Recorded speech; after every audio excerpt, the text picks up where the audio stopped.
भयांगनवा में आसन लगा के शिवा गुरु के बोलाई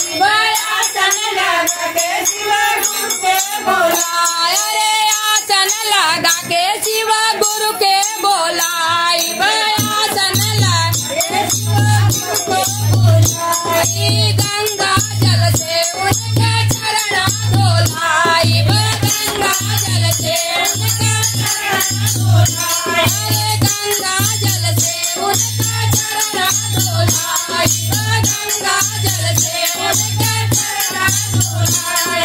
उनके बसाए नयना में ओ चरचा कराए नयना में अरे चरचा कराए नयना में अरे अब की चरचा सामना अचल सामना में ओ चरचा कराए नयना में अब की चरचा सामना में सामना में चरचा कराए नयना में गुरु भैया गुरु बहिना के बोलाई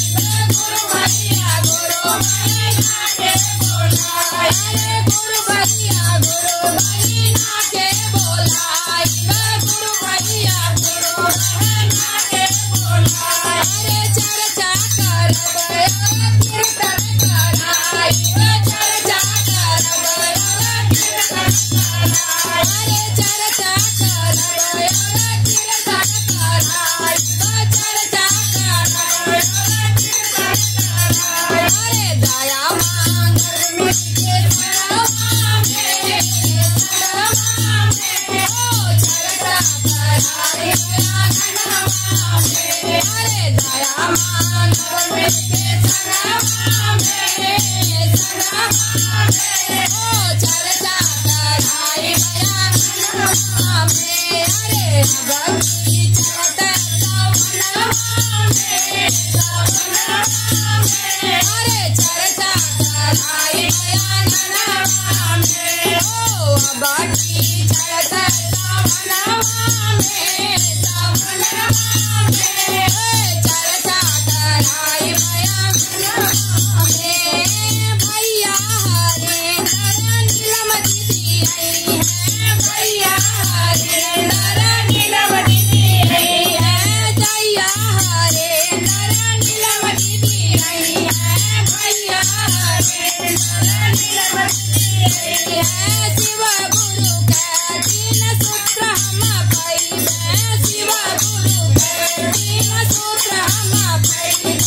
शिव गुरु के तीन सूत्र हम पाइबे शिव गुरु के तीन सूत्र हम पाइबे अरे दर्जा कराय अपना नमवा में जलसा कराय आंगनवा में अरे दर्जा कराय नमवा में आंगनवा में चर्चा कराय आंगनवा में ओ भक्ति चरता सवनवा में ओ चर्चा कराय आंगनवा में ओ भक्ति चरता सवनवा में ओ